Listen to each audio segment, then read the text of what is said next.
안녕하세요. 오늘 동부정에 나와 있어요. 동부정에 나와서 또 역시 화를 한 손 내보기도 하고 편안한 시간 찾아서 지금 여러분들을 만나는 시간이 되었습니다.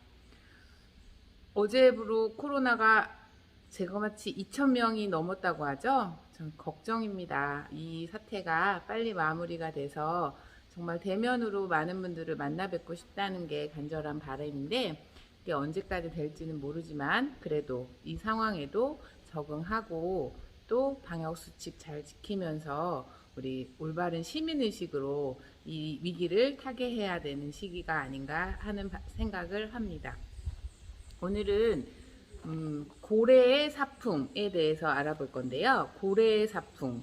저도 무슨 처음 들었을 때는 고래? 고래의 사풍. 들어도 낯설기만 한 이름이었습니다. 고래라는 건 말 그대로 옛 꽃자를 써서 옛부터 전해 내려오는 그러니까 활에 대한 기본 그 정의 풍습 같은 걸 말하는 것 같습니다.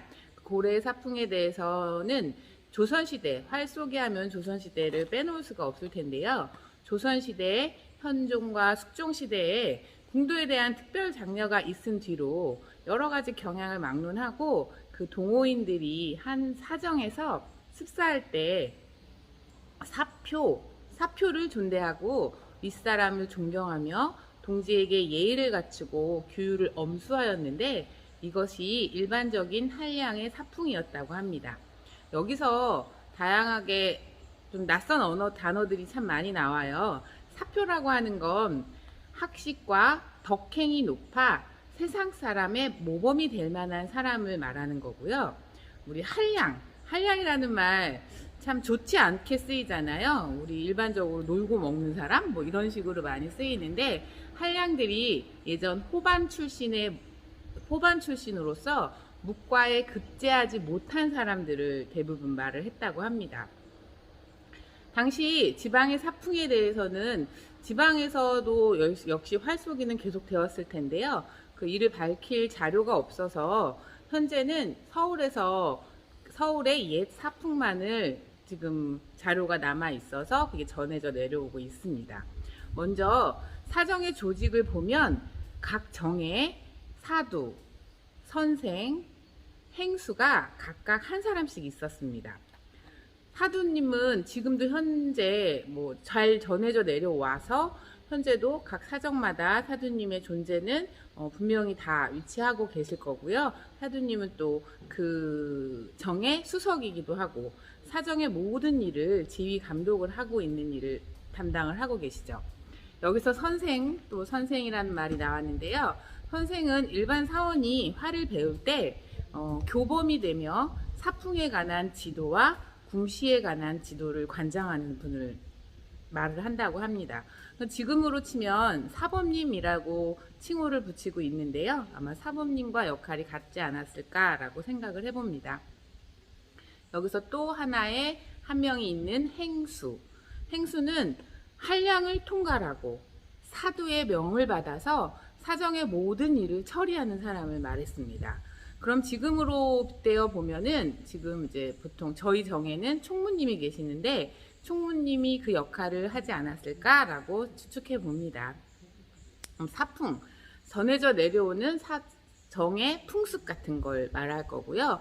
현재까지도 잘 전해져 내려와서 지금 모든 정마다 옛날의 사풍을 그대로 유지할 수는 없을 거예요. 그때랑 지금이랑 시대적으로 문화적으로 차이가 많기 때문에 그렇지만 전통적으로 이렇게 뼈대는 지켜져 나가고 있는 것 같다는 판단이 서는데요. 그 일반 스포츠처럼 좀 자유롭게 이런 거는 없고 조금 위계 질서가 강한 느낌을 많이 받고는 하거든요. 그게 이 조선시대 때부터 내려왔던 사풍에 의해 그 사풍을 지켜나가는 대한궁도협회와 또 각 지역의 시협회 그리고 존재하고 있는 그러니까 궁도협회의 취지가 아닐까라는 생각을 해봅니다.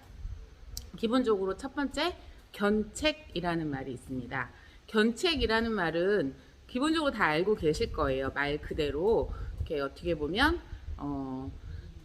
견책이라는 걸 지금 표현을 하면 지금 징계 이런 거랑 비슷하지 않았을까라고 생각을 하는데요. 당상 당상 중 범과한 사람이 있을 때는 사두가 견책하되 사두 이하는 견책을 할 수 없었다고 해요. 그리고 두 번째, 출신 중 범과한 사람. 그러니까 범과라는 말은 여기서 잘못을 말할 것이고요. 자, 당상이라는 말은 조선시대 관직 중에서 정삼품 이상의 벼슬을 말하는 거고, 여기서 출신이라는 것은 문무과나 잡과에 급제를 하고 아직 벼슬에 나서지 않은 사람, 그리고 특히 무과의 합격자를 출신이라고 표현을 합니다.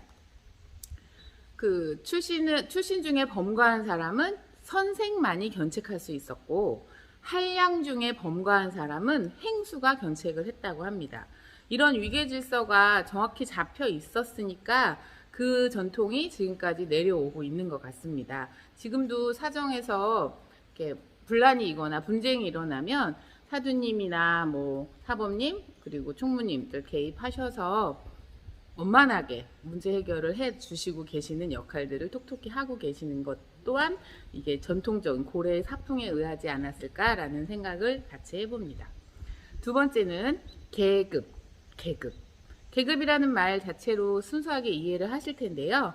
첫째, 각 사정에도 그 계급이 분명히 존재를 해요.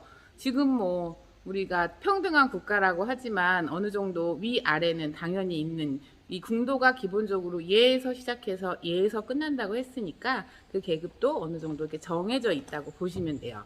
첫째는 벼슬이 있는, 자기가 높은 사람. 두 번째는 활을 쏜 연조가 높고 물망이 있는 사람. 세 번째는 나이가 많은 사람으로 계급을 정하고, 이렇게 첫째, 둘째, 셋째로 계급을 정하고, 보통 습사할 때 좌궁이나 우궁을 구분하지 않고 계급에 따라서 차례로 일자로 벌려서 계급이 높은 사람을 팔지동 위로 서게 했다고 해요.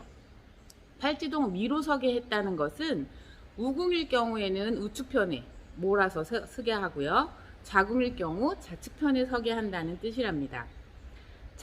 좌우궁 중에 계급이 낮은 사람이 반드시 먼저 활을 쏘았다라고 합니다. 그만큼 활을 쏘는 순서조차도 내 맘대로 하면 안 된다는 거예요. 그래서 사정에 처음 신입사가 오시면 이런 기본부터, 예의부터, 예절부터 배우고 시작하셔야 분쟁이 없이, 서로 불편해지는 일이 없이 즐거운 습사를 할 수 있지 않을까라고 생각을 합니다.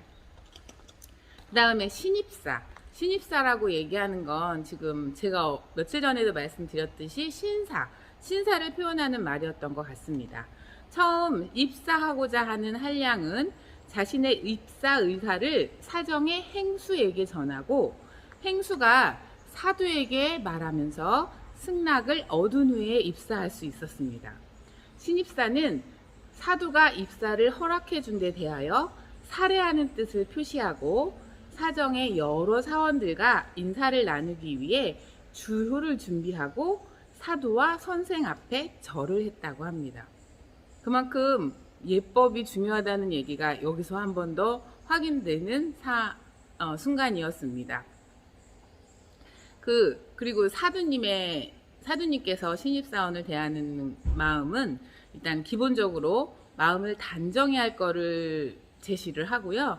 활을 배울 땐 무조건 그러니까 사범님이겠죠. 선생의 말에 복종할 것, 그리고 행수의 매사 지도에 따를 것, 이런 것들을 설명해주고 좋은 한량이 되기 바란다는 내용의 축사를 했다고 합니다.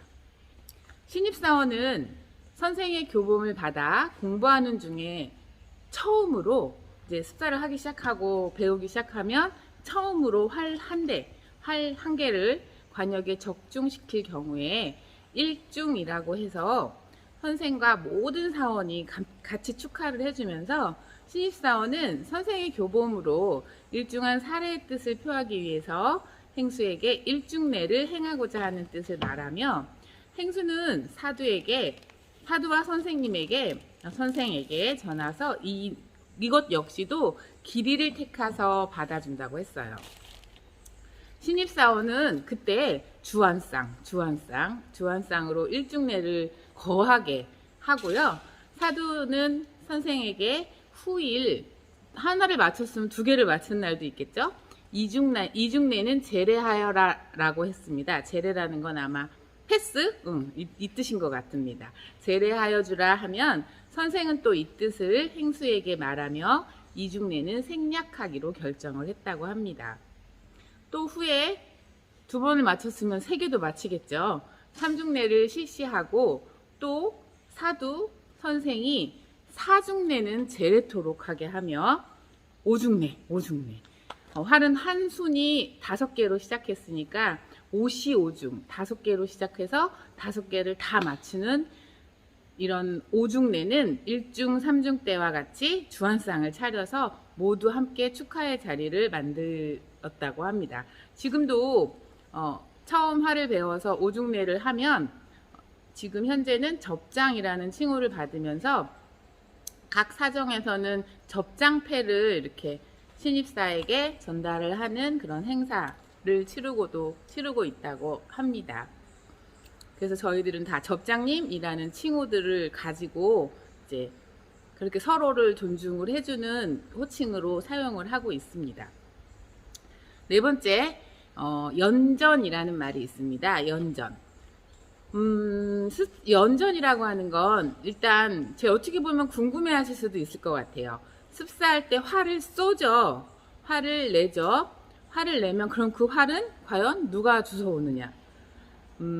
다 내가 주워와야 되죠. 그걸 연전이라는 이름으로 그 활을 쏜 활쏘기를 익힐 때 관역터, 그걸 무겁이라고 하거든요. 무겁에 떨어진 화살을 주워오는 일을 연전이라고 하는데요. 지금은 연전이라는 단어보다는 주로 고전이라는 단어들을 많이 사용을 하세요. 그래서 저도 연전이라는 말이 낯설기는 했었는데 예전부터 고래 사풍에는 연전이 무겁에 떨어진 화살을 주워오는 일을 연전이라고 한다고 다시 한번 확인하는 시간이 되었고요.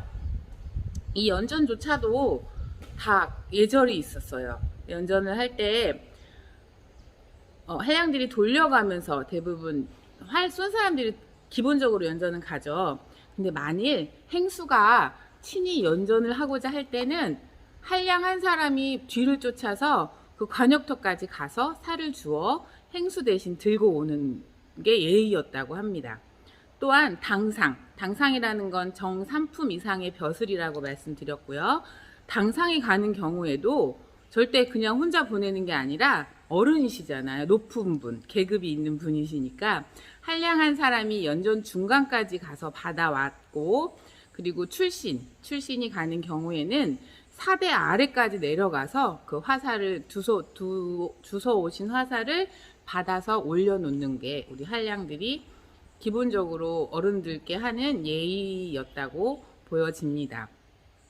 고래 사풍에 대한 건 굉장히 좀 광범위하고 전해드릴 게 굉장히 많아서요. 조금 분량을 나누기로 했어요. 오늘은 연전까지 전해드렸는데요. 다 낯선 용어긴 하지만 기본적으로 처음에도 그랬고 중간쯤에도 말씀을 드렸지만 활쏘기는 예의에서 시작해서 예의에서 끝난다라는 말을 정말 실감할 수 있는 말이 이 고래의 사풍을 같이 익히면서 많이 저도 느끼는 바가 큰 것 같습니다. 여러분들도 고래의 사풍 함께 익히고 나서 이제 신입사원이 돼서 또는 지금 현재 활을 내고 계시는 분들께서도 예의를 지켜야겠다는 생각을 다시 한번 다짐해 주셨으면 하는 바람으로 앞으로 고래의 사풍은 계속됩니다. 오늘은 여기까지 하겠습니다. 감사합니다.